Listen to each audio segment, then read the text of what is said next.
வணக்கம். நிறைய அஸ்ட்ராலஜர்ஸ் கோவில் பரிகாரத்தை ப்ரமோட் பண்ணுவாங்க. நீங்க அந்த கோவிலுக்கு போங்க, இந்த கோவிலுக்கு போங்க, அப்படி போங்க, இப்படி போங்கன்னு ப்ரமோட் பண்ணுவாங்க. அது ஃபர்ஸ்ட் பரிகாரம் ஒர்க் ஆகிறதே நிறைய ரிப்பீட்டேஷன் அந்த விஷயத்தை செய்ய வேண்டும். என்ன பரிகாரம் பண்ணாலும் தொடர்ந்து பண்ணும். இப்போ நம்ம ஜபம் பண்றோம், அதை தொடர்ந்து ஜபம் பண்ணும்.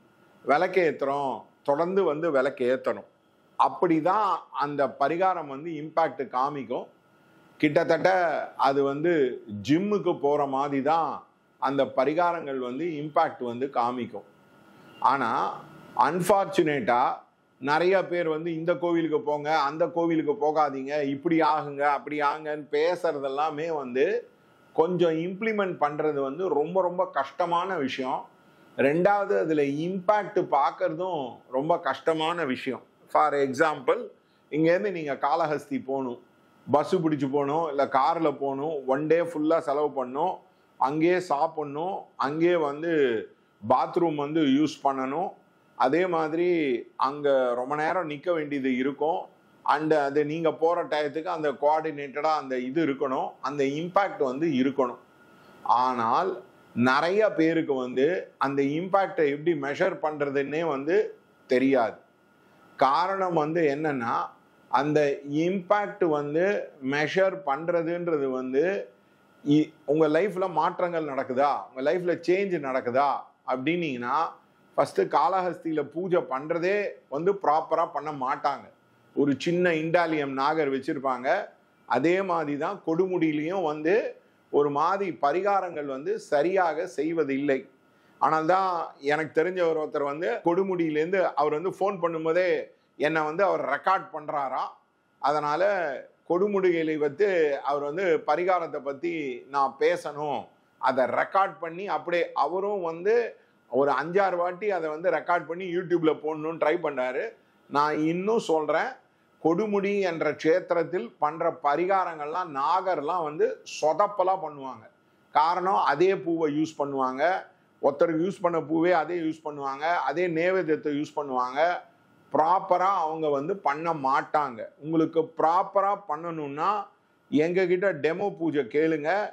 ஆதேஷில் டெமோ பூஜை பண்ணுறதே வித்தியாசமாக இருக்கும். இன்றைக்கி ஒரு அம்மா பாம்பேலேருந்து வந்திருந்தாங்க. அவங்க என்ன சொன்னாங்க, இப்படி யாருமே நான் பூஜை பண்ணி பார்த்ததே இல்லையே அப்படின்னாங்க.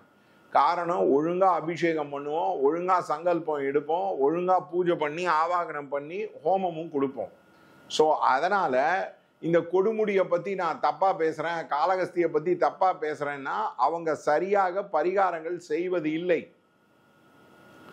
அந்த பரிகாரத்தை எவ்ரிடே பண்ண முடியுமா? நம்மளால் எவ்ரிடே செய்ய முடியுமா? முடியாது. அதனால் இவங்களுக்கான ஒரு மிகப்பெரிய ப்ராப்ளம் அந்த கோவிலுக்கு போ, இந்த கோவிலுக்கு போ, அப்படி போ, இப்படி போன்னு சொல்றது எளிது.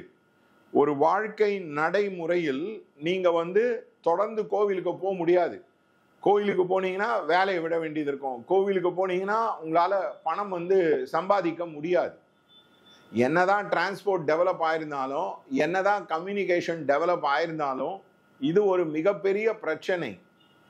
ரெண்டாவது ரத்தனங்கள் போட்டுக்கோங்க, சரியா போயிடும்ன்றது. இதெல்லாம் உபரத்தனம், உண்மையான ரத்தனங்கள் கிடையாது. உண்மையான ரத்தனங்கள் ரொம்ப காஸ்ட்லி, 5 லட்சம் 10 லட்சம் இருக்கும். அதை நார்மல் பீப்புள் அஃபோர்டே பண்ண முடியாது. அதனால இவங்க ஒரு 5,000 ரூபாய்க்கு அந்த உபரத்னத்தை வாங்கிட்டு அதை 80,000 ரூபாய்க்கு விற்கிறது, 85,000 ரூபாய்க்கு விற்கிறது, அந்த மாதிரி தான் உபரத்னத்தை விற்கிறாங்க. அதனால இந்த கோவில் பரிகாரங்களும் ஜெம்ஸ்டோன் பரிகாரங்களும் நீங்க கண்டிப்பா அவங்கள கூப்பிட்டு கேட்டீங்கன்னா, சார் நான் அந்த கோவில் போனேன், இந்த அஸ்ட்ராலஜர்கிட்ட போனேன், அதை போனேன், நடக்கவே இல்லை அப்படின்வாங்க. ஏன்னா கோவிலில் போனீங்கன்னா, இப்போ திருவண்ணாமலை அண்ணாமலையார் கோவிலில் போனீங்கன்னா சங்கல்பம் எடுத்து பூஜை பண்ணிட்டு உங்களுக்கு பிரசாதத்தை கொடுக்க மாட்டாங்க. நீங்க விஐபி கிடையாது. ரெண்டாவது, ஒழுங்காவே நிறைய கோவில்ல சங்கல்பம் எடுக்க மாட்டாங்க. அதனால இந்த கம்பி கட்டுற கதையா இந்த கோவில் போங்க, அந்த கோவில் போங்க, அப்படி போங்க, இப்படி போங்கன்னு சொல்றதுனால தான் பரிகாரங்கள் வேலை செய்யாது. பரிகாரங்கள் மினிமம் 120 நாள் டு 150 நாள் பண்ணாதான் இம்பாக்ட் இருக்கும். அதுவும் பூஜை, ஹோமம், விளக்கேத்துறது, மந்திர ஜபம் பண்றது, அந்த மாதிரி பண்ணக்கூடியது தான் இம்பாக்ட் வந்து இருக்கும். அப்படி பண்ணாமல் இருந்தீங்கன்னா அதோட இம்பாக்ட் வந்து இருக்காது. அதனால இந்த பரிகாரத்தை செய்து வைக்க தெரியாத பல அஸ்ட்ராலஜர்கள் வந்து சும்மா பேசுறது, இந்த மாதிரி வந்து இந்த கோவிலுக்கு போங்க, அந்த கோவிலுக்கு போங்க, அந்த இதுக்கு போங்க, இதெல்லாம் வேலை செய்யாததுக்கு காரணம், ப்ராப்ளம் சின்னதா இருந்தா ஏதாவது இம்பாக்ட் இருக்கும். பட் ப்ராப்ளம் பெருசா இருக்கு அப்படின்னா இம்பாக்ட் இருக்காது. இப்போ உதாரணத்துக்கு ஒருத்தர் வந்து 150 கிலோ இருக்காரு, அவர் வந்து சும்மா ஒரு நாள் ஜிம்முக்கு போயிட்டு வந்தா வேலை நடக்குமா? தொடர்ந்து ஜிம்முக்கு போகணும், தொடர்ந்து சாப்பாடை மாற்றணும், தொடர்ந்து பல ஹேபிட்ஸை வந்து ட்ரெயின் பண்ணணும். அப்பதான் அவருக்கான அந்த இம்பாக்ட் வந்து கிடைக்கும்.